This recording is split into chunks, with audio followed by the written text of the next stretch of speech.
What's going on, benchwarmers? It has been a minute, a very long minute, very large minute. We are very sorry, but we are back. It is myself, Nico, Nick. Alongside me is Diego. Alongside Diego is Gat. And it's a Three Musketeers today, baby. It's a Three Musketeer thing, yes. So I Let's do believe it. we recorded like early June, and since then, too many transfers has gone on. Like too many. So we have to talk about it. It's not, yeah, we just have to. We have to. We just have to, you know what I mean? But before we get into this episode about talking about these transfers, I don't know Diego wants to talk about a specific transfer. A man going to Italy. You can follow us on all podcast platforms: Spotify, Apple Podcast, Stitcher, Google Play, Benchwarmers FC. You can also watch all YouTube videos, Benchwarmers FC TV. And you can also follow us on all social media platforms: Instagram, Twitter, Facebook, TikTok, etc. Benchwarmers FC 1. And if you want, you can email us at benchedwarmersfc.com. And Twitch. I think we have a Twitch, right? Yes, Benchwarmers FC. we still have a Twitch, yes. Okay, you can follow us on Twitch. Why not? Do all that. But let's get into it. No playing around. No dilly dallying. Oh wait, let's dilly dally a little bit. It's been a month, guys. Diego, how are you, man? I'm good, man. I'm good. I'm glad to be sharing this platform with the fellas on the bench once more. And the timing is actually worked out tremendously because I finally have one main topic that I'm going to speak out on. And I'll save that for later to, I guess, connect things or ladder on to the next guest and talking head that we have. How you been, Gat? Been good. Can't complain. Not much different in my life. Same old, same old. I mean, as exciting as it can be, man. Yeah. As pretty much. exciting as United's transfer activity. Is the window open? Is that what you're saying? I thought it didn't open yet for another couple That months. I think those guys feel the same way. But all right, to How cheer about up you, a Nick? little bit. How are you, Nick? You got some pretty life-changing Oh. events that just happened recently, right? I'm pretty good. Graduated high school. Not bad. Come We on. move. Yeah, not bad. We move. But something more exciting though. Guatemala Sub-20, papa. 1-1, 1-1, Honduras. Winning on penalties against Mexico to go to the U20 World Cup, I believe. Isn't it in like Indonesia? Yes. Indonesia, But right? It was Guatemala that beat Mexico, not Honduras. No, in Honduras. Oh yes, in Honduras, yes. In correct. Honduras. Crazy, baby. Crazy. I know. My boy, he knows this one kid who we grew up playing with. I think he plays for Rutgers right now. His name starts with the M, I believe, and he was born here. So a lot of kids that were born here representing their countries for Wate, and obviously a lot of countries all over the world. But that goalkeeper though, for Wate, that goalkeeper came in clutch for them, man. And it wasn't like it wasn't anything where it was lucky. It really looked like that keeper did his homework and his reflexes were on point. He literally came really clutch for that national side. And now they have, since they're in the semifinals of this tournament, now they've qualified for the Under-20 World Cup along with the United States, along with Honduras, and along with, this is a surprise one, the Dominican Republic. Yeah, I was surprised by that, man. Baseballing country. But they're gonna come up. Them, Cuba, Puerto Rico. You know what I'm scared though?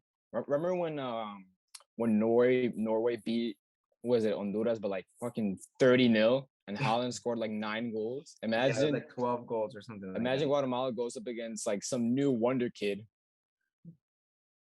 gets 10 goals against Wate. Or maybe it's Honduras again. But let's move on. Premier League transfers. We're going to stick on Premier League. I'm sure in future episodes we'll talk about many other transfer moves outside of the Premier League. A lot of big moves, but we'll stick in the Premier League. So let's just go. We're gonna start off A to Z. We're gonna do confirmed transfers, and then later on in the episode or after the confirmed transfers, we'll talk about the rumors and whatnot. Let's start it off. Arsenal Football Club started off hot. Not started off hot, but so far it's been a bang. Now, apparently, they may have lost in a certain Brazilian that plays for Leeds United, but regardless of that, so far it's been a great window. Obviously, their key signing is Gabriel Jesus, along with Fabio Vieira and Matt Turner. I don't know, dude. Some American goalkeeper. But Gabriel Jesus, though, I think it will be announced tomorrow. Diego, do you think Gabriel Jesus will be... let me share my opinion on this first. All right, let's hear it. Arsenal fans, do not expect Gabriel Jesus to be an out-and-out goal scorer because that is not what he is. Now, granted, he hasn't gotten a straight nice run-in for Man City since, I guess, the 17-18 season with Pep Guardiola coming out. I think he came out and said that he prefers Gabriel Jesus to Sergio Aguero at the time because he pressed better than Aguero at the time. Mm-hmm. That season really is when he's got his nice little run-in. Ever since then, 18-19, 19-20 was probably his best season. Every single season, he's underperformed his XG. Please do not expect this guy to be a 20, 15 Premier League, 15 plus Premier League goal scorer. Please. Because if Arsenal fans go into it expecting that he'll just banging goals, I think they'll be disappointed. Right? Would you guys agree? Diego, would you agree? I think so. I'd agree with that. One, because it handles expectation, but I think more than anything, and I believe this may have been said already or shared. I hope I'm correct in saying that Jesus operates in a system where he can finish off chances, so he needs service into him. Now, if he's going to be accompanied by players such as Martinelli, such as Saka, that like to cut in more than anything, maybe it turns out to be a scenario where he doesn't get the adequate service in order to convert that into scored chances. So I think I would agree with you. I think that's a modest way to look at the signing of Gabriel Jesus. But if let's say the system's changed, do you think it? Of course, for me speaking on, okay, let's give Jesus more service. Do you think that would hamper the way Arsenal plays if now their wingers are turned into more of servicemen versus players that attack, I guess, their channels to make chances and to cut in, to shoot, and all this other stuff? I think the most iconic situation that comes up to mind was Martinelli this past season when he was taking on defenders, making those scoring chances. Do you think that's going to be detrimental to Arsenal if they try to convert these wingers into players that provide service, or you don't think they're going to go that way? I don't think they're going to go that way because I mean the system that they've been playing the whole season, it's been working. It took some time for the guys to get used to it, but you know it makes sense. That's the Arsenal style of play.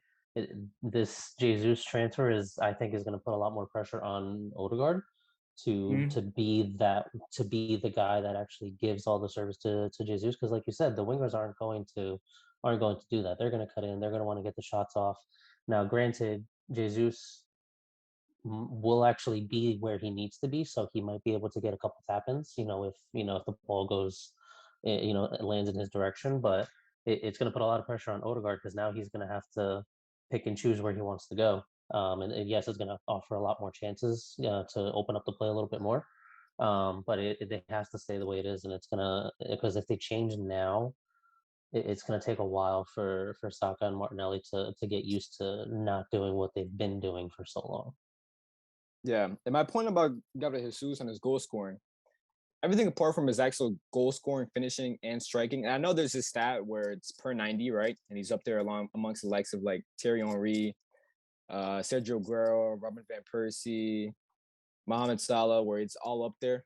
Obviously, injuries. That stat is kind of taken out of context when Aguero was a king of that, right? Because he was injured a lot, right? And Gabriel Jesus didn't start that much.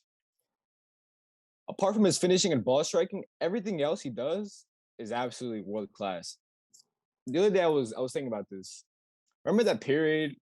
I think it might have been like early February, maybe to early March, when Lacazette was actually playing pretty well and like dropping deep, facilitating, linking up play pretty decently.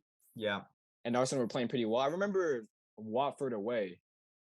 And then they won that game 3-2. Watford scored some consolation goal. Nice goal from Bukayo Saka, Odegaard, and Martinelli.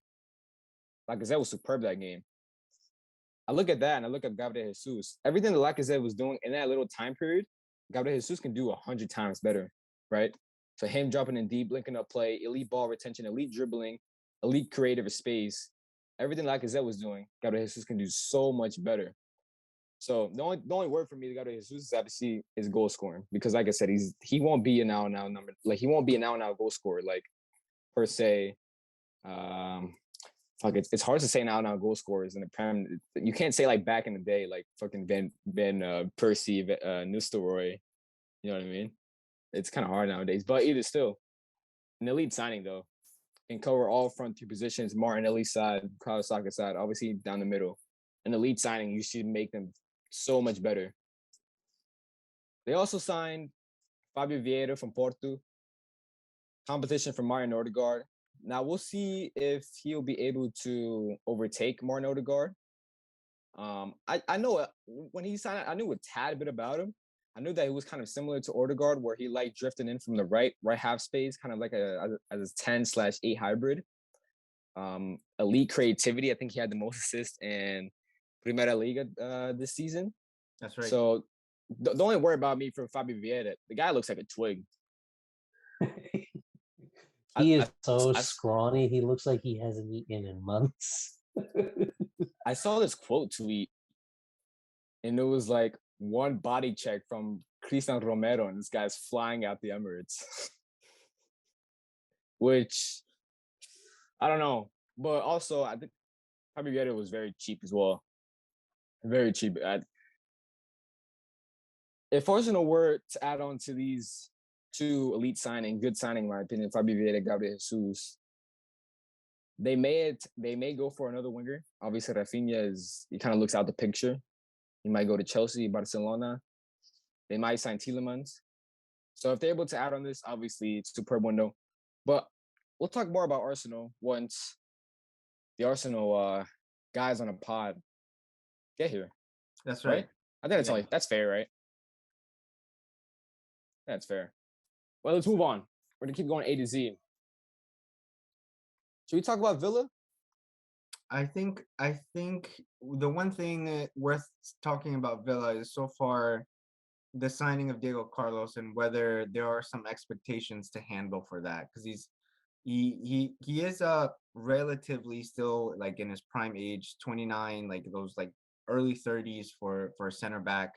Came in for that like mid-range fee, if you look at it that way, like after the 20-25 million mark, and I'm talking about like in euros, pounds, around there, where those are the signings that a club would make to like put in some investment, some serious investment in their club. Do either of you think that Diego Carlos is going to be I'm not trying to say impact, because I'm also trying to not keep it too like the expectation like too high, or is it worth making that expectation high? Does Diego Carlos have to come in and solidify a backline that didn't really look like it was 2 seasons ago? Because 2 seasons ago we had the rise of Martinez, and they were doing great as far as like their defensive work. That was a little bit, I would just put it as it wasn't up to that same par. It was a little bit shaky this past season. Does Diego Carlos fill in what gaps they have in their backline? So I don't know what you would think about that, Nick. This transfer for me is kind of weird, and I wasn't surprised, because I feel like with Villa, with their do they have new owners, or do they just have a lot of bread? that I know of. I think They their just have a lot of money money, was just. right? I think their money was just managed well. Yeah. With these owners who have a shit ton of money, I kind of expected them. They just seem to me a club that would just attract like for example, I feel like they'd go for Isco from Madrid. I feel like there'd be that kind of club to just like, oh, we have a ton of money. Let's sign some, some mediocre player who was great a couple seasons ago. This Diego Carlos, deal from Sevilla. The guy's extremely rash. What I like to say is he has the bozo gene, right? He's Tyrone Mings 2.0. He's probably a tad bit better than Tyrone Mings. He's probably better than Tyrone Mings, right? Diego Carlos, European football, Europa League football, Champions League football. He's been Sevilla for a while now. The guy's rash. I'm gonna go out on a limb here. This guy's flopping. He's flopping. He's flopping. He's flopping. I never rated him. He was always linked to these kind of like Premier League clubs.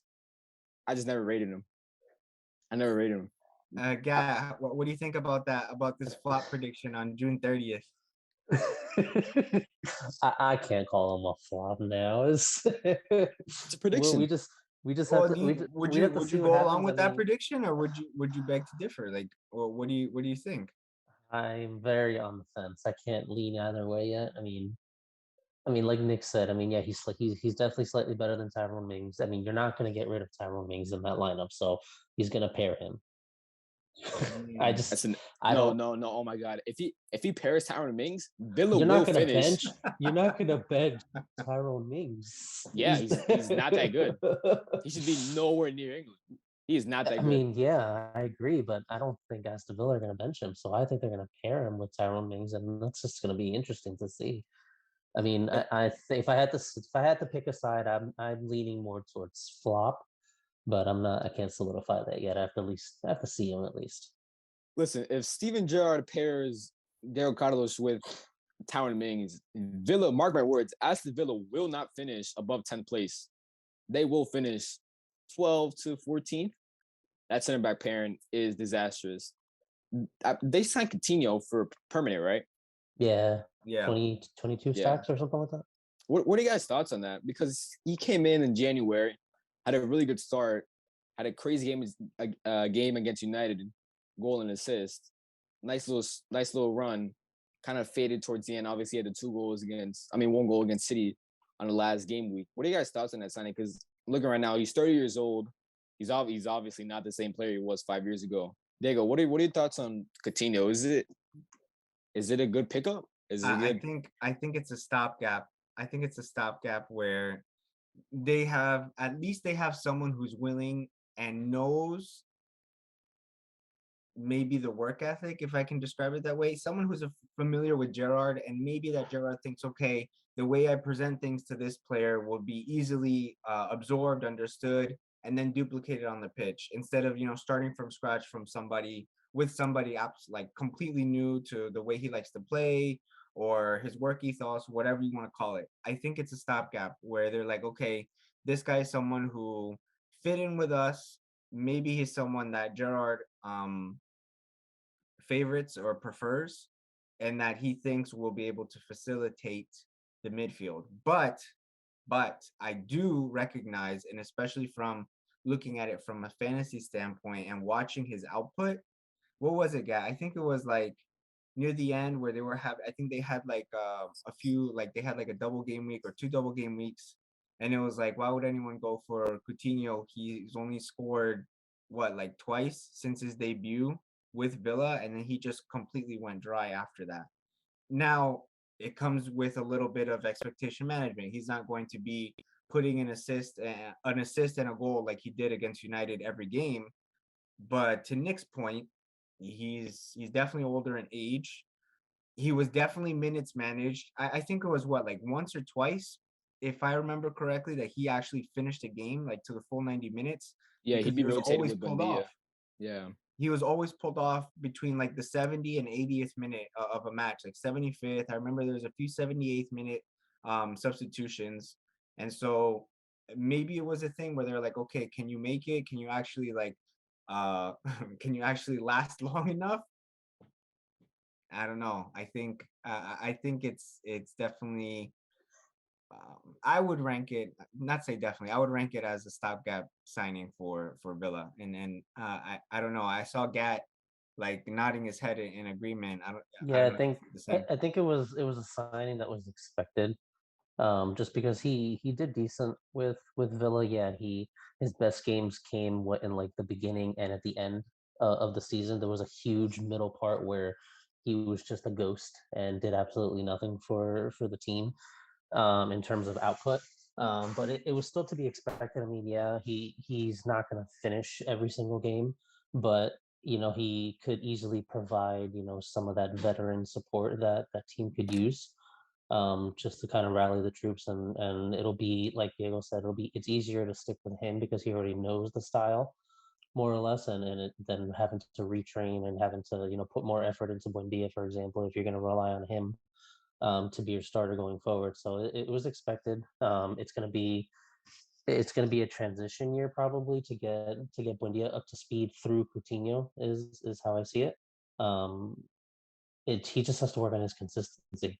That's what he needs to do, because he can't start off hot for 1 or 2 games and then just ghost for the next like 15 and then maybe pop up at the end and do something. So it's I don't know, new training regimen. I don't know, but he's got to be a little more consistent for that team to do even better than last season.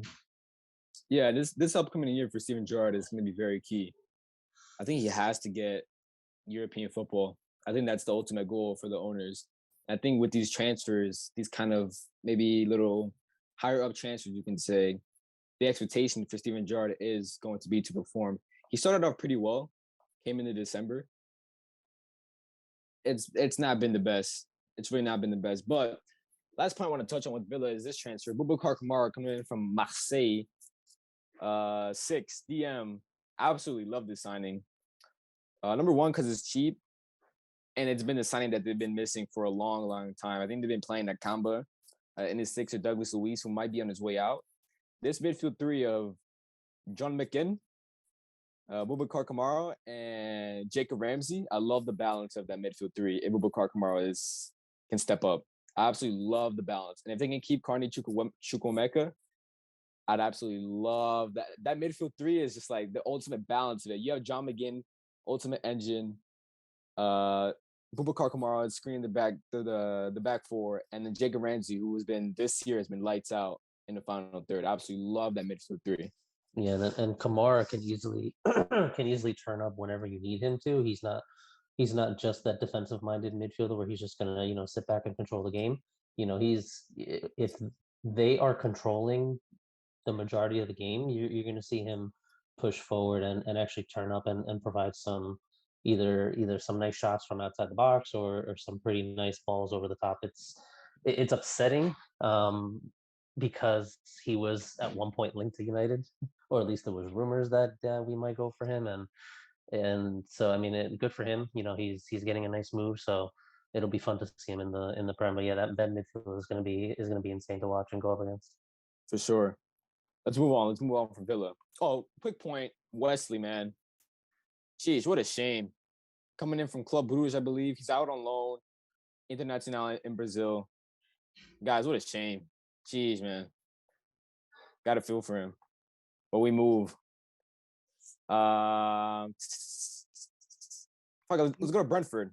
Yeah, Brentford, because I was gonna mention I think maybe one of the highlights for Bournemouth, for example, since they're still qualified under like the A category under AFC, getting Ryan Fredericks, I think, as a free transfer from West You Ham. went there? Yeah, That's he what was. it like. Ryan Fredericks, 29, right back from West Ham on a free. I think that's a solid move. They did.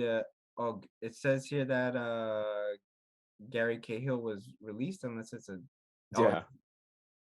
So, but yeah, just putting out there, giving a little pin to Fredericks, to Bournemouth on a free. But talking about Brentford, you want to bring up this forward or this winger that they just picked up? I was going to talk more about the Danish guy. Bidstrup. No. The Danish guy. Like Christian Eriksen. Eriksen. So obviously he hasn't moved clubs yet. Maybe he will stay. But Gad, what are your thoughts on this whole Christian Eriksen situation? Obviously he's been linked with obviously staying at Brentford, which is it's the club that gave him a chance, right? Right. He's also been linked with Man United and also linked back to his club Tottenham Hotspur. So like, what are your thoughts on this overall like Christian Eriksen situation? I mean, you can't say anything bad about this guy. I mean, even after going through what he went through and just how he put Brentford, on the map ever since he got there, and the way his playmaking is just amazing. He's a great player. He of course, I'm not going to say no to him if he ends up coming here, but I think there's other areas that we need more than Christian Eriksen. So if he comes, great. Um, I mean, apparently the latest thing I heard is he's actually deciding his own now. He's deciding whether he wants to stay or leave, so they're leaving it up to him. So we'll see what happens. I mean, of course, I'll take him. Diego? I'm over here thinking you're like talking about the Danish guy, which is 21-year-old Mads Bidstrup. Nord's Jill. That's coming back after loan spell, but I think Eriksen, especially the fact that what was his name, the manager for Brentford, Thomas Frank. Thomas Frank. Yep. Him expressing that he really wants to continue working with Eriksen, I think that's what he should hold on to. Reading, of course, rumors that he may not fit into the Spurs squad. Conte is not counting with him as far as like how he wants to play.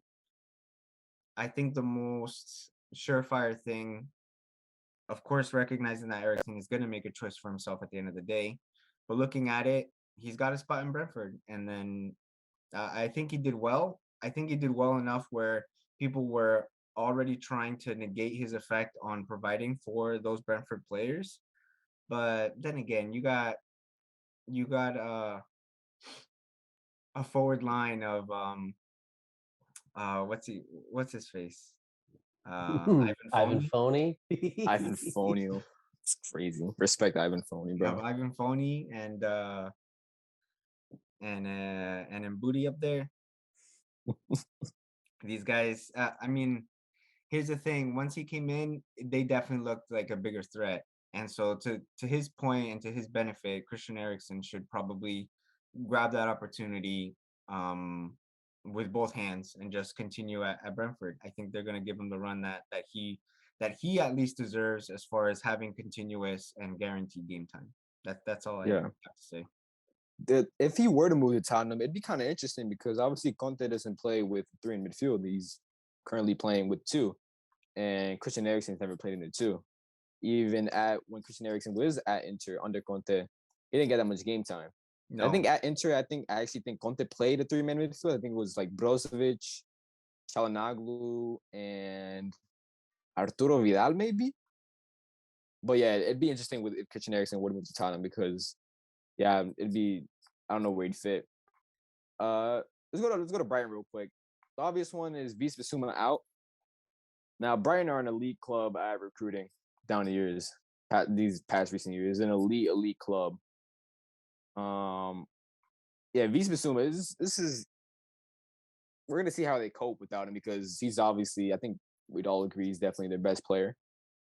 Yeah, especially at least if you try to control it for his position in his defensive midfield position, he definitely made those things run. Now they have a few other players which they can plug in that gap with, but I find it's very interesting to me too to see how Brighton cope with losing a player of that caliber, and it looks like they cashed in pretty well on him after signing him back in 2018.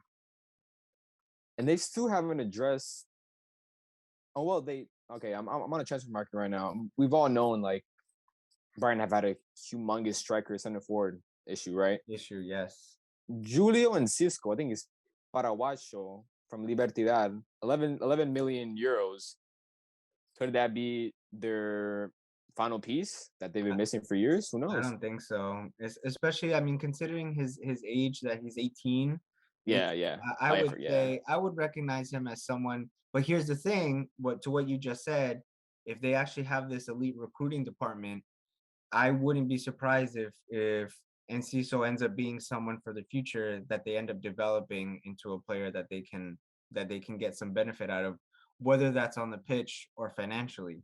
But I think they're definitely, at least him and this other one, Simon Adingra from Ivory Coast. Mm-hmm. I feel like both of them are more long-term project signings than anything else, just due to their age. I don't expect them to be dropping at least who they have in their forward or attack line. I think they're pretty much content with the likes of Trossard and Mope and all these other dudes. Dude, Neil Mope and Danny Welbeck. It's like I think Danny Welbeck's, geez, man, like Welbeckinho. So bad, bro. Like, man, you mentioned the recruitment department. I remember seeing Darwin Núñez linked to Brighton and West Ham a couple years ago. Might have been a year ago. That would have been crazy if they would have picked up Darwin Núñez. So yeah, interesting. All right. Does just a random question for both of you? Yeah. Does Danny Welbeck make it through the season with Brighton? Or is Danny Welbeck sold by the end of the transfer window this year? I think he'll make it. You think he makes it? I think he'll make it, unless their recruiting department is on point. They don't. Who else do they have? I mean, they typically play with just one up front, don't they? They don't usually play with two. Haven't they been playing Trossard like in a false nine? Mm-hmm. Yeah. So does Welbeck make it?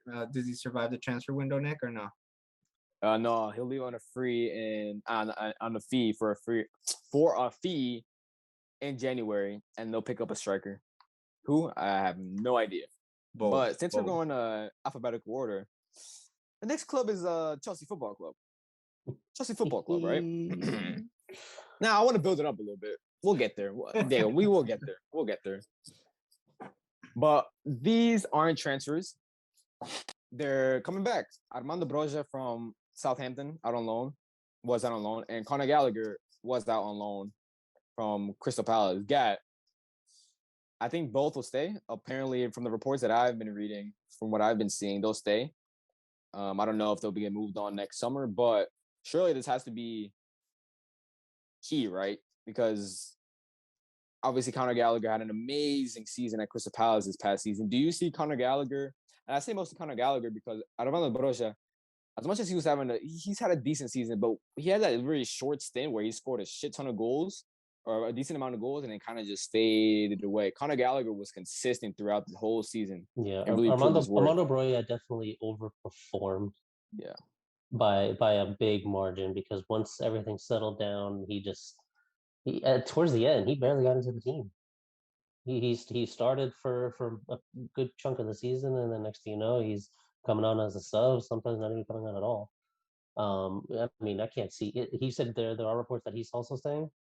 He's not going to get much game time. He's not going to get any game time. Yeah, I've also seen links to West Ham, who they've been needed backup for Antonio Conte. But Conor Gallagher, do you see him starting for Chelsea? Maybe. Do you see Thomas Tuchel? Surely he has to use him. He'll start. I'm not saying starting, but obviously use him throughout the season. Yeah, he's not going to be their nailed starter for sure. He's definitely going to use him throughout the season. He just did amazing last season. It was nice to see him fit into a nice system, so that he can play, his own style and incorporate, everyone around him. So I mean, when he starts for Chelsea, it's gonna be fun to watch. But he's not gonna get the nod every single time. But he's definitely gonna be one to watch. In like that 70th minute. Just knowing you have Conor Gallagher on the bench to just come in and change things up in a dramatic way will be fun. I think he'll be Conte's successor. Maybe not successor, but he's very similar to Conte. Like he has an absolute engine, three lungs. You know what I mean? Diego, I remember one time we had a chat very late night about Conor Gallagher. Do you rate him that highly? I do. I think Conor Gallagher is it could be England player hype, but I think Conor Gallagher has the goods to be able to deliver. I think he has the talent to be able to deliver. Now, the best thing or the best showcase that he had was his long stint right now at Palace. There were good spells where he showed the best that he can do, and then there were also games, having watched a good amount of them, there were also games where I distinctly remember like this guy was just dogged. Like he was like, how do I say, like he was digging in the midfield, doing a lot of the heavy dirty work. You got the Aside from dog in him. creating, the fact that he has that type of mentality, I think that's what places him highly for me. Yeah. Yeah, high hopes on Conor Gallagher.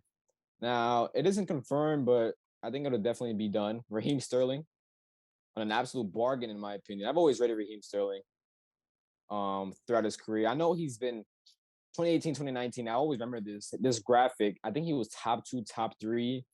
He had like 40 something goal contributions in the whole calendar year of 2019 alongside Lionel Messi. Ever since then, that 18-19 season, I think he's been slowly regressing, particularly with his directness.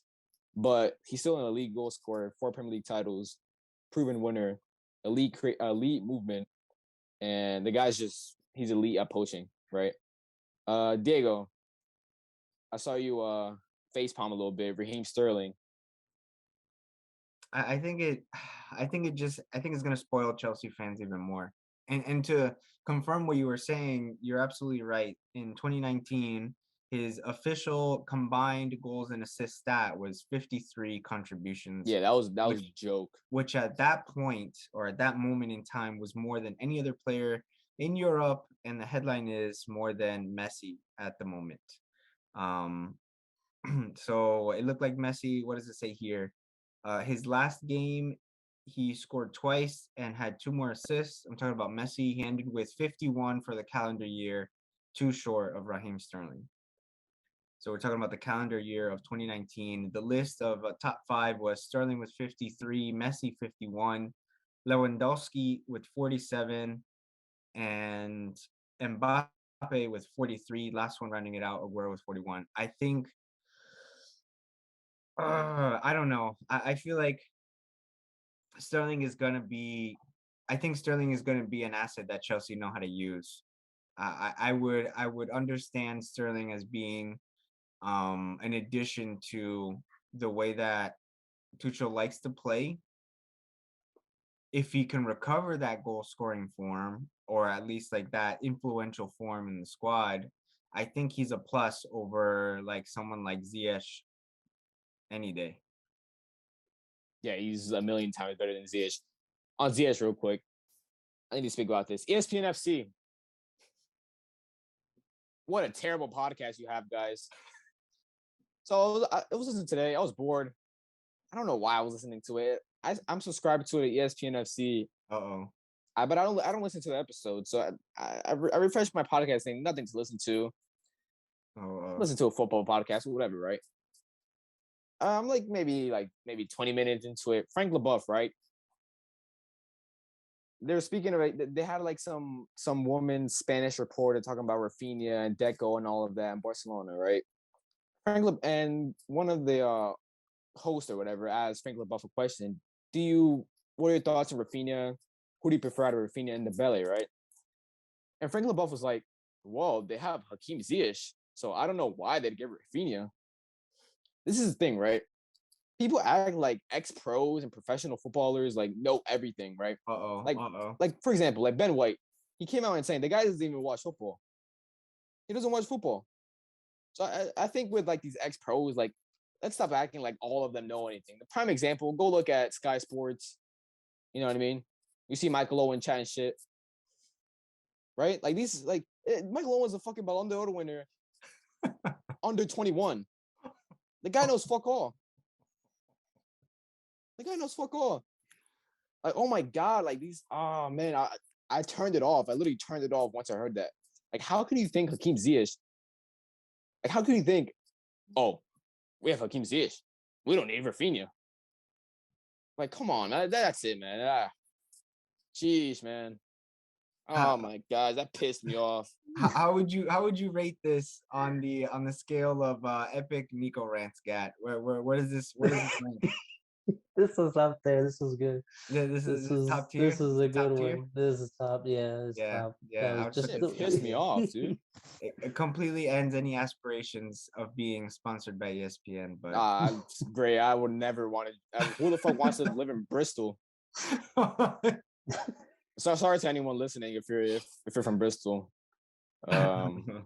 Yeah, but wait. He ranted so much he I'm forgot what the question was. I'm still building it up. Okay. This is the last one. Rafinha, right? God, 60 mil. It might be a little too much, but it's a very position they needed. They lack wingers, right? Hakeem Ziyech, he's like I just talked about it. The guy is, you know what I mean. Rafinha, do you see him fitting in at Chelsea? Surely, right?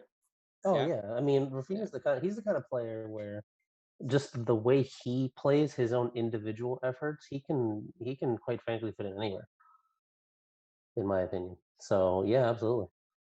Yeah. The only worry I would have if it's like a Raheem Sterling, Kai Havertz, Rafinha front three, there's not enough goals in it, right? Would you guys agree, Dago? Would you agree there's not enough goals in it, right? In my opinion, it would take Kai Havertz to have a humongous season in terms of output for that front three to really kick, right? Because Raheem Sterling, obviously, he's in league goal scorer, but he's moving to a new club. And like I just said, he's regressed from 18-19. He's still an elite. His movement is still elite, right? We just discussed about Kai Havertz, right? Rafinha, can he take that? All right, I think he has 11 non-penalty goals this season. I'm pretty sure. That's pretty decent output for Leeds United, right? Can he take that next step up? Can he take that next level, right? Sadio Mane at Southampton, I believe he scored, was it 14 or 15 non-penalty goals? It might have been 15, 16 before he moved to Liverpool, right? He moved to Liverpool. He took the next step up level. 18, 19, 22 non-penalty goals, won the Golden Boot, right? I look at that front three. As of right now, there's not enough goals in it. And I love Kai Havertz. I always rated him. I always wanted him as a Firmino successor, right? But Diego, would you agree that that front three just lacks goals, at least right now? I don't think, in terms of them getting at you, attacking you, being pacey, it's threatening. But I would agree as far as who's going to carry the brunt of scoring the majority of those goals, especially when we've seen this season, Kai Havertz was, I think I remember mentioning that to you, Gat, at some point, that Kai Havertz was being the experimental forward, or at least like the most forward drifting player for Chelsea at some point. And then he was doing good and it just dried up. He just wasn't able to keep up with it. So if Kai Havertz has that, you have an elite player in Sterling who, however, is regressing. So you may anticipate some dry spells. It leaves only one player who's used to being, I guess, a provider for his team. Maybe he can step up in a great way. At least my opinion would be, I would be scared for where the goal is going to come from. I don't know if you see it differently, Gat.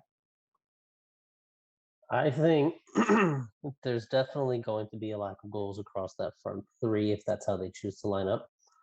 I think, however, with the wingbacks that Chelsea have, it's going to take a little more off of Rafinha's plate and not have to worry about attacking the wings as much. So he's going to be able to cut in a lot more. There's going to be a lot of service into the box from either side with both of those players. But the goals aren't going to go in. So I think it's going to force Rafinha to maybe alter his game a little. You're going to see him cut in a lot more and just try to do it himself if the ball doesn't go in. Because I mean, I've said it before. I don't know if it was either to you, Diego, or on the bench itself, but Rafinha at Leeds, he was missing Bamford because he was missing that piece, someone to actually receive the ball that he puts in to actually get in there, and it's going to be the same. Yeah. It's going to be the same here. So however, it'll still help Rafinha because he can now focus more on cutting in if that's the case, because he's going to have a great wing back that's going to cover the flank for him anyway. So I think we're going to see a lot of world class goals coming out of Rafinha if that's the case. Rafinha's gonna have to change his whole role, right? So at Leeds, he was a touchline winger, and if I'm not mistaken, he is top 2 in most possession lost in the Premier League. Like the guy has lost the ball a shit ton of times. Now, there's definitely some context to apply there. I think he'll have to change his completely role into an inside forward, i.e., Sadio Mane, Serge Gnabry, Mohamed Salah, into a now wide forward goal scoring, right? Can he do that? I think he will. I'm looking at Kai Havertz's stats this past season in the Premier League. 29 matches, 8 goals. That's not good enough, right? That's just not good enough. For your striker, at least needs to score. What would you say for an elite team? If you're a striker, yeah. What's the bare minimum your striker should score domestically? Yeah, it has to fall somewhere between 15 and 20, and I would put it more on the 20 side. 15, I think, is being a bit lenient. But if this is going to be like the main guy, this is like the real deal, and it's for a club that is supposed to have the players in place to facilitate the goal scoring for that guy, whatever system that they use. I think maybe 20 would even be the benchmark. Yeah. Well, the time has come, Diego. Take it away. Just take it away. I love it. Take it away. So I learned recently that the French, the Belgian, the Italian, and now the English ways to spell the word clown have all coincided. They've all coincided into one standard defined word, which is Lukaku. And it's incredible how this guy. I want to bring up the first point, so I just get right into it. This interview that was just put out by Inter, where he mentions, and specifically he mentions that he's been in contact with Inzaghi on a recurring and like standard like basis, like the backlash, like, and then like on top of that, like the smiling thumbs up pics with the number 90. And yeah, I mean, like the headline itself, like Lukaku reveals he's been in contact with Inter coach Inzaghi throughout last season, and it's like the worst part is that it's a loan. Like it wasn't even like this guy has just made man, and I'm just like I'm glad because it gives me more ammo against a player that I'm completely against, like his output, his work ethic, the way he goes about things, the whole drama last season about like him not being happy and where he's being played, and that the system should be changed just for him so that it's easier for him. And then those rumors about him apparently saying that it was too hard for him to like, man, like being in contact with the manager that you of the club that you just came from, and like the recurring meme of him changing up the story of where he always wanted to be, where his dreams are. Like, listen, man, Lukaku has been. I don't think Chelsea recover his value, which I think is the funnier part. I don't think Chelsea recover from this. It may not matter to them because they've always been spoiled. That's my bias talking. But I think at least looking at it objectively from a numbers point of view, that loan, what was the loan value? Like somewhere something like really low, like 5, 6. Oh yeah, 8 million euros in here. 8 million euros. I mean, yeah, typically loans aren't going to be huge amounts, but I'm talking about like one like selling him. I don't know, man. Maybe this encourages Inter to buy him back. Like it just doesn't. Yeah, they'll buy him. They'll buy him for sure. It doesn't next make summer. Sense. And I understand. Listen, I understand the irony that falls on me being a United fan, looking at the same, like a very similar situation with Pogba's dumbass and his antics and his behavior. But like, For a player like Lukaku, man, like that's just jokes. It's jokes. It's jokes for me. It's jokes for me. Did you guys see that graphic or that stat that his combined transfer value throughout his career is like 330 something million euros? It's Was it like from insane. West Brom to Chelsea to Everton to United, United to Inter, Inter to Chelsea? That's fucking nuts. Most in history. I want to ask you, Diego, did you ever rate Lukaku throughout his career? Did I rate him? Yeah, like for example, like I'm not. coming in from Everton to United. I I rated him when he was when it was West Brom Lukaku. Everyone recognized West Brom Lukaku was a different beast. And then obviously at Everton, like that, he was how do I put this? I can't hide that I remember specifically what was he like on like some terrace and like some freaking like Airbnb or some vacation home here in the States that Pogba put up. Do you remember that guy? He put up like a selfie when he was like, oh, like that Lukaku was joining or something like that. Like I remember being excited then because this was a guy who was scoring well and he knew the league and like okay, it was promise. But now I'm speaking from a position of experience where I've seen Lukaku, like all the memes, bro, like the Lukaku touch, him running with boots on, him not having like, and there was already an influx of clips, just like freaking highlight reels, compilations of all the things that he would let happen that just went completely wrong for him. And then I'm like, man, this guy really didn't deliver on what he was. And I don't know why. I'm not gonna get into that. It's a whole different conversation. Then he moved somewhere else. My bias is that he had an easier time against the Italian opposition.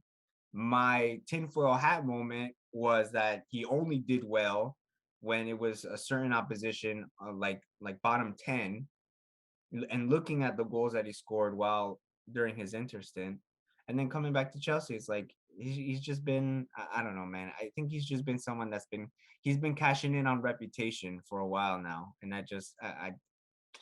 I'm not here for that, man. I I'm not. love I love how you mentioned reputation, and this is I'm going to discuss on that now.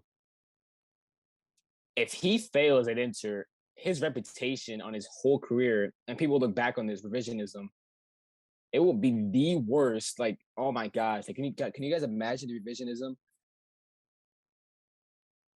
if he flops at Inter this season? Can you guys imagine that, dude?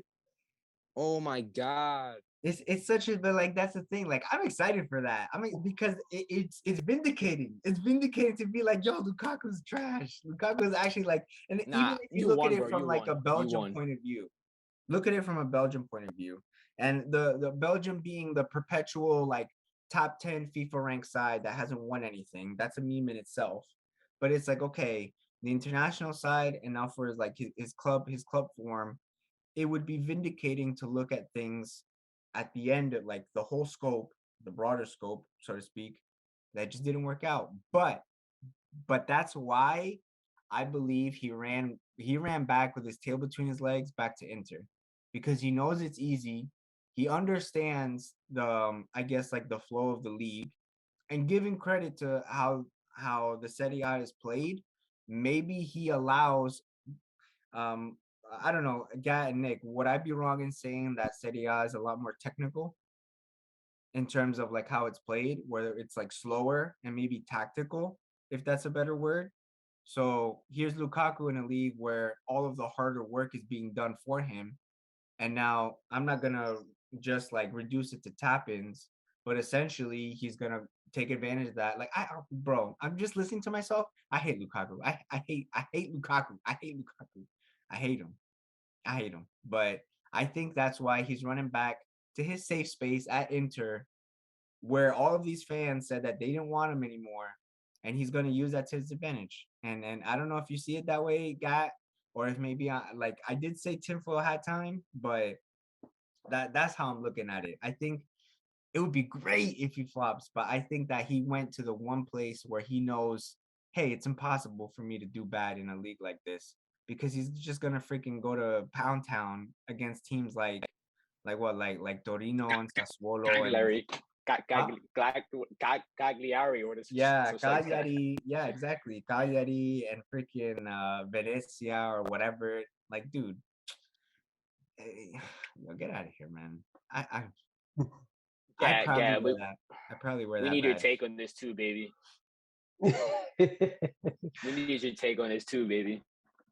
I think it was just trial and error in coming back into the Prem. I think that's what it was. I mean, with everything that was happening with Inter at the time, he figured, all right, let me go back to the Prem. I guess at the time he probably thought, okay, well, I've been here before, I know how it works. But once he actually got here, I guess he wasn't ready for how physical and how pacey everything was.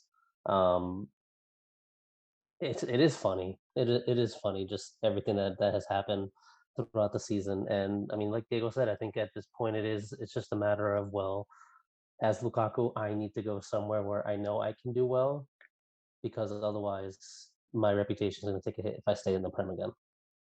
That's most likely what it comes down to, and it's funny to see it happen. It's funny to see it happen. So it'll be funny if he flops. He's probably not going to, in all honesty, in all seriousness, just because, like you guys have been saying, I mean, it's a much slower style of play. All he has to do is just pretty much stand up there and just hold the defender on his back, turn and shoot. That's all he's going to do. So we'll we'll see. We'll see how the season turns out. Yeah, Diego, you mentioned his interesting. I thought he looked good, man. Like I really rated him. He looked a lot slimmer in transition. The guy was a demon, right? He goes to Chelsea. First couple games, I believe his debut against Arsenal away at Emirates happened, right? Reece James looked good. Absolutely. All right. Obviously, apply context to everything in life. Sure. He was going up against fucking Pablo Mari, right? But still, right? He looked good that game. I believe then he scored early September against Aston Villa. A pretty nice goal. I remember Mateo Kovacic over the top ball assist. I thought he looked good, man. That's when Chelsea was playing pretty well. That's when a lot of people had high hopes of Chelsea. I remember a lot of people had Chelsea as actual title contenders, which I did. I had them winning the league, right? Right. But like I said, I thought he looked good, and like that whole like from October to like December, and obviously December is when he had the interview. I just felt like everything was just sucked out of him. Everything was just sucked out of him, and then he had like those short games, and then like that game against Real Madrid at Stamford Bridge where they lost 3-1, Benzema hat trick.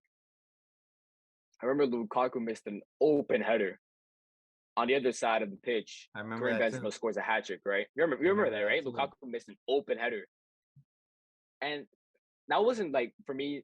I'm sure it's way back after December. But that was when I was like, yeah, this guy is just like everything was just sucked out of him.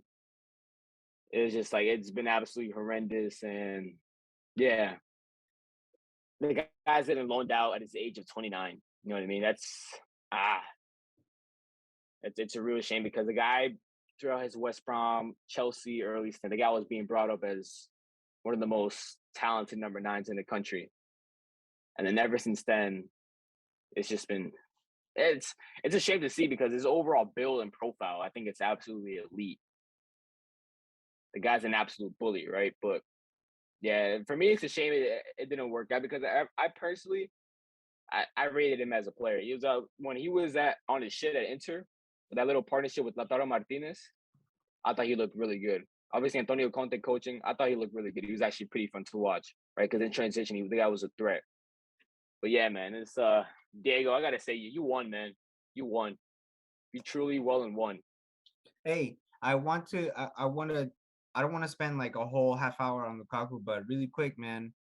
If you look at the goals that he scored, and I'm trying to look up when that specific interview was leaked, the Italian one, but I believe that was. Oh, here we go. Chelsea striker dropped from the squad to face Liverpool on Sunday after his controversial leaked interview with Sky Italia, January 3rd. So looking at it really quick.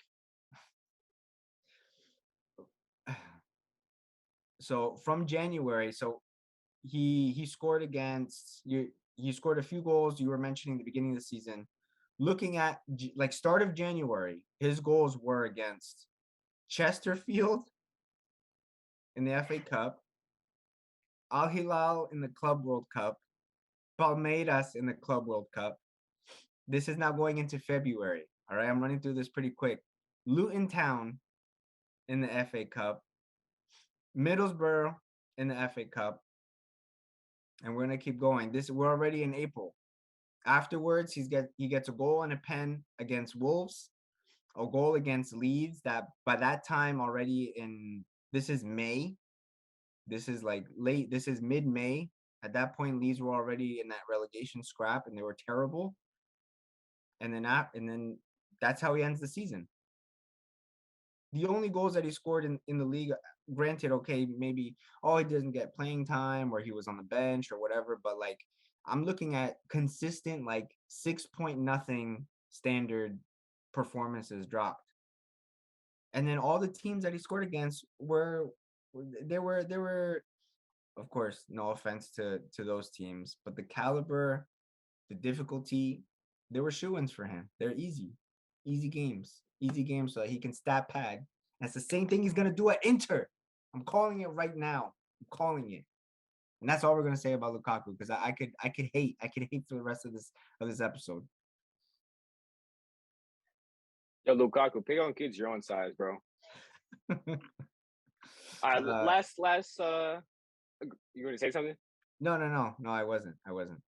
Last touch on Chelsea, another outgoing Antonio Rudiger to Real Madrid on a free transfer. He's been absolutely phenomenal for Chelsea for the past 18 months, ever since Thomas Tuchel came in. Absolutely phenomenal. And replacing him, Chelsea are going to have to replace him very well because this past season, on the ball, he was absolutely phenomenal. And off it, in terms of just aggressiveness, they're going to have to replace that same exact profile, which I think there's profiles in Europe that they can replace Antonio Rudiger with. But Rudiger, without that 18-month spell under Tuchel, was absolutely special. Carrying the ball, progressing it, absolutely special. Yeah, do you think? Apparently, there's sorry to cut you off, but there is a rumor apparently that Juventus are trying to swipe Werner in a De Ligt deal. So we'll see. That Matthijs De Ligt deal it's pretty weird because obviously we all know Chelsea play back three unless they switch to a back four, which I wouldn't be surprised because obviously he played a back four cornerback at PSG. I wouldn't be surprised real quick because obviously he's bringing in Raheem Sterling, Rafinha. Where does that leave Mason Mount, right? You're not going to leave Mason Mount out of the 11. And Mason Mount can't play in a two-man midfield, right? So you're going to have to play three-man midfield, which I do think that's his best position, right? As a left-sided 8. If they do bring in Matthijs De Ligt, I think he's more of a Thiago Silva successor. Obviously, Thiago Silva's like the guy's like fucking 50, you know? Which I think is a pretty good profile to replace because Matthijs De Ligt, the guy's like 50 years old, man. Poor guy. No, not poor guy. He's definitely not poor. But you know what I mean. Matthijs De Ligt was captaining Ajax like at 19, you know? Like, that's a joke. Now, can he do the same thing that Antonio Rudiger was doing on that left-hand side of the back three? I don't think so. Mm-hmm. I don't think so, me personally. But Chelsea, I said it before. I think there's going to be a little easy transition period for Chelsea, for Thomas Tuchel. A very key season for Thomas Tuchel. And bringing in these likes of Raheem Sterling, Rafinha. I'm sure they're bringing in another center back. Can they come in and Kelly gel in, right? And then for the next season, for 23-24, that's where you go ahead, right? Because you'll have experience the likes of an experienced Reece James, right? You have a fresh back three, right? Obviously, I think Thiago Silva, I think this will be a last season. Back three, Ben Chilwell, Mateo Kovacic, right? You have to replace one of Jorginho and N'Golo Kante. And then obviously their front three. So I think I've always said this upcoming season will be a slow transition period into the next season. But let's move on. That was a pretty long segment on Chelsea. More than they deserve.